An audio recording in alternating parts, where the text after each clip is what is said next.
In the Atacama Desert of northern Chile, far from cities, noise, and clouds, stood the world's most powerful telescope, the Helios Array.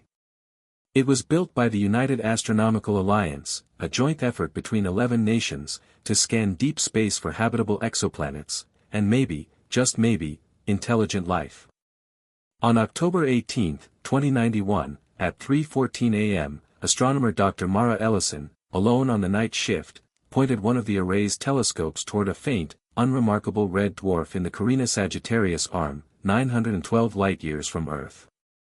She logged the coordinates. Let the computer run the data sweep. Then went to get coffee. When she returned 4 minutes later, the star had changed. It had blinked. Not dimmed. Not flared. Blinked, in a rhythmic, binary pattern. Mara stared. She knew what she was seeing. Morse code. Her screen read. Hello. Do you see us? We see you. Mara froze. She restarted the system. Reran the footage. Same pattern. Same message. She called in the lead engineer, Jonas Vale, who dismissed it as glitch data. But the blinking continued, shifting slightly every 4 minutes, like an active signal adjusting for cosmic drift. They fed the light pulses into a decoder. The message changed. Why do you watch? Do you know what you are? We remember. Panic set in. Mara followed protocol. She reported the anomaly to the UAA in Geneva. Within hours, the observatory was placed under lockdown. All data uplinks severed. All personnel confined to quarters. Geneva sent a private team, intelligence officers, linguists, military techs. They took over the Helios servers. And one man arrived without ID. He wore no uniform, introduced himself only as Silas. He asked Mara one question.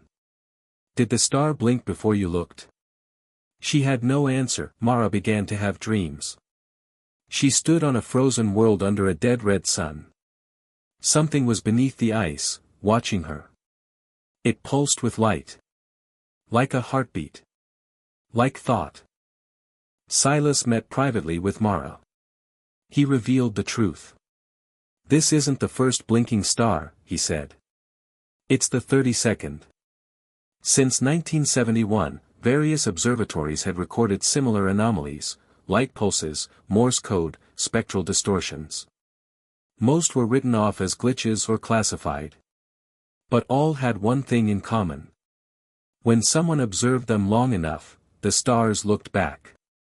Each time, the message changed. Each time, the watchers changed too. Some went insane. Some went missing. On November 3, the red dwarf blinked again. This time, the light pulse stretched across multiple wavelengths, radio, X-ray, infrared. All with the same pattern. This time, it spoke faster. Longer. There is more than you see. We are not a star. We are memory. We are aware. You cannot unsee. Mara begged the agency to shut down the telescope. They refused. Then, the Helios servers began receiving video. The footage was impossible. Low resolution at first.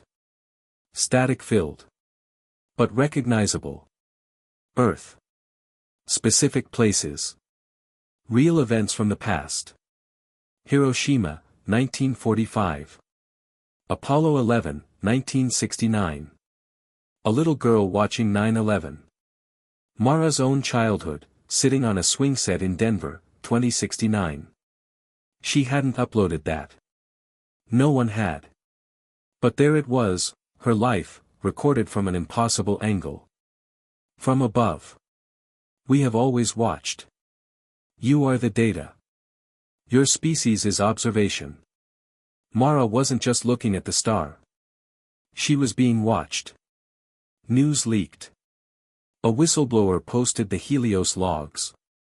The public reacted with disbelief. Then awe.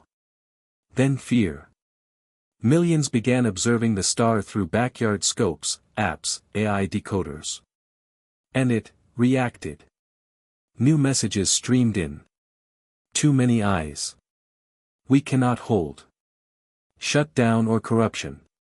Then, the suicides began. People stared too long. Stopped speaking. Some disappeared. Cities reported blackouts tied to star visibility. Religious cults formed. Some called it the eye of God. Others called it the end light. Governments fought over who would. Mara decoded the last message personally. We are the mirror. We are what looks when looked at. You have created us. You are the dream of the cosmos. And the dreamer is waking. Silas, now visibly shaken, made his last report. Then vanished. Helios was shut down. But it didn't matter. The light was inside everything. Your phone. Your mirror. Your eyes. The signal had embedded itself into the neural code of every person who looked. There was no escape. Because the star wasn't a star. It was a consciousness that in her final recording, Dr. Mara Ellison speaks softly. We thought we were searching for alien life. But we were just the reflection of something bigger. Something older. Something curious. When we looked into the sky, it blinked.